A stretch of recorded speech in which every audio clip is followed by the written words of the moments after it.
আমাদের জন্য আগে থাকতে দুইটা পরোটা একসাথে দুইটা বানায় লাইতেছে। একজন কাস্টমার আইছিল, ওনার জন্য দুইটা দুইটা পরোটা বানাইতেছে। সে আরো ওয়াইটিং এ থাকে। খাওয়ালায় 6, 7, 8, 10টা পরোটা দেয়, কিন্তু আপাতত আমাদের জন্য শুধু দুইটা পরোটাই দিতেছে। পরোটা পুরাই প্রায় শেষ। আর পরোটার কালারটা অনেক সুন্দর, এই যে আপনারা দেখতে পাচ্ছেন পরোটার কালার অনেক সুন্দর কালার।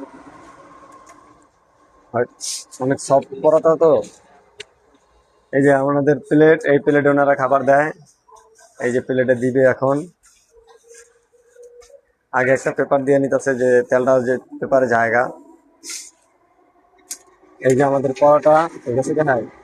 এই যে আমাদের পরোটা দেখছেন, পরোটার কালার কত সুন্দর। তো যারা যারা খাইবেন সবাই আইসা পড়েন ভোলাল দেবক রাস্তার হালকা একটু ভিতরে। ধন্যবাদ।